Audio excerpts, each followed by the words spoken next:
Hadis ni bagi tahu kalau ada laki-laki yang soleh datang meminang anak perempuan kamu,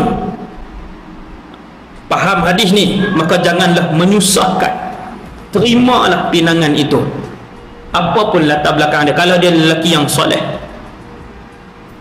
In ja'akum man tardawna dinahu wa khuluqahu, apabila datang satu orang lelaki, anak tona, pemuda mai, agama dia baik, akhlak dia baik, kawinkan dia. Jangan tanya dah kerja apa semua. Jangan duk sebut 15,000 ni larat ke?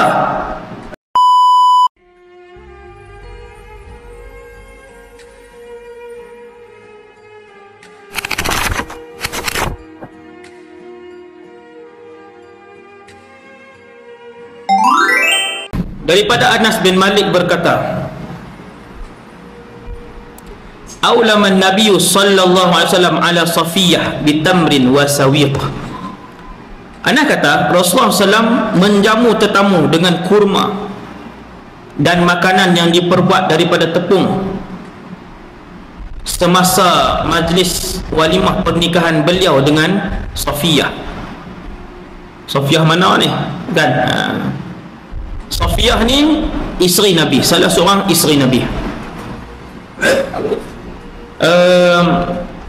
Nabi berkahwin dengan dia, saya tak ingat dah nama apa. Yang pertama Khadijah, Sayyidatina Khadijah meninggal, Nabi berkahwin dengan Saudah binti Zam'ah, kemudian Aisyah, kemudian Hafsah, kemudian Safiyah. Tak silap saya nombor 5. Tak silap saya nombor 5. Saya rasa nombor 5. Yang kelima lah, hak ni untuk Nabi saja. Nah, keistimewaan Rasulullah berkahwin lebih daripada 4. Itu pun setelah mendapat wahyu daripada Allah Azza wa Jalla. Nabi tak boleh pilih dari kita kan, kita pilih nak ambil anak darah mana apa semua. Nabi tidak. Nah, bahkan isteri kedua Rasulullah selepas Khadijah, nama dia Saudah binti Zam'ah, satu orang wanita tua lah Nabi kahwin dengan dia dah putus haid dah kan. Panjanglah cerita dia. Kemudian dalam perjalanan balik daripada satu peperangan perang, Nabi perang dengan Allahumma salli ala Sayyidina Muhammad, satu kabilah Safiyah binti Huyai binti Huyai bin Akhtab Bani Nadir. Nabi perang dengan Bani Nadir, Nabi menang. Nabi menang. Bila menang, dapat banyaklah barang rampasan, banyaklah, menang satu kabilah, lawan menang. Antara yang ditawan adalah anak kepada ketua kabilah, menteri besar Bani Nadir ketika tu.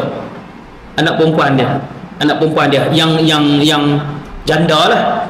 Anak perempuan menteri besar tu seorang wanita janda. Dapat tawan, mereka pun bagi ke Rasulullah. Saya pendekkan cerita tu, bagi kepada Rasulullah.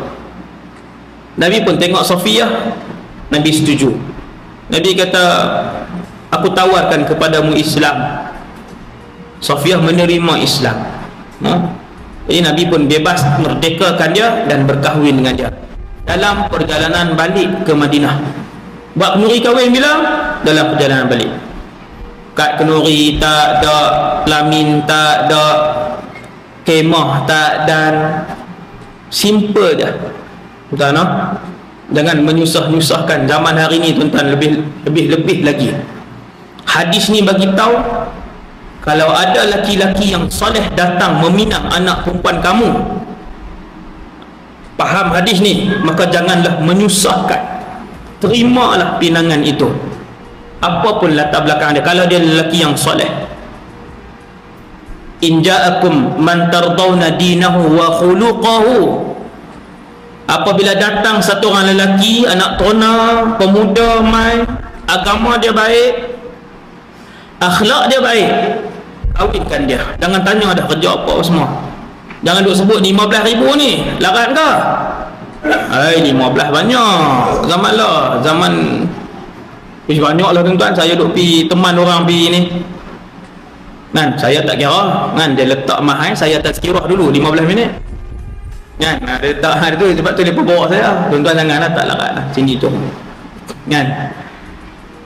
15,000 baru ni, 15,000 mas kahwin 1,000, cincin pula 16 jadi 17, jadi biasa noh, dia jadi biasa ni.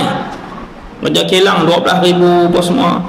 Susah tuan-tuan. Jadi anak teronah tu jadi susah. Kita nak elakkan zaman zina ni. Zina yang berakar umbi, beradat. Sekarang dalam masyarakat kita dah jadi adat zina ni. Cerita bab zina panjang kan. Bab zina remaja hari ni. Nak jumpa hak dara ni susah dah. Tanya 5 orang, 3 tak ada dah, 2 je. Tuan letak mahal-mahal pula. Kan? Hak lelaki tu pun kata, tanya ayah mak berapa? Ayah kata 15. 15 lagi 8 tahun kita menikah. Zina dulu. Jangan susahkan, senang-senangkan, no? Saya pernah bertengkar di satu tempat di Perak tu. Hampir bangun saya nak balik lah. Dia kata kalau tak mau bayar 15, kami pun suruh ni. Dia kata tak mau bayar 15, kami tak apa, kami pun tak terima kan. Kalau tak mampu bayar 15, kami pun tak terima, dia kata. Payah orang lah ni, ya? Jadi kena tazkirah dulu lah kan. Cakap sikit bagi dia faham, alhamdulillah. Kemudian Rasulullah SAW buat kenuri kahwin, perjalanan balik daripada sebuah peperangan. Kahwin dengan siapa? Safiyah bintu Huyai. Pasal apa Nabi kahwin dengan dia? Sebab dia anak ketua kabilah. Dan Nabi kahwin dengan dia, seluruh kabilah kahwin, seluruh kabilah masuk Islam. Nampak tuan? Adik Rasulullah semua masuk Islam. Semua masuk Islam. Pak menakan, adik-beradik, anak saudara apa semua. Nabi kata antara perkahwinan aku yang paling berkat adalah perkahwinanku dengan Safiyah, kerana dengan perkahwinan Safiyah membuatkan ratusan orang masuk Islam. Tuan-tuan, nak tarik seorang pun susah masuk Islam. Seorang perkahwinan dengan Safiyah membuatkan ratusan daripada kabilah Bani Nadir masuk Islam. Nabi sangat seronok dengan perkahwinan dengan Safiyah.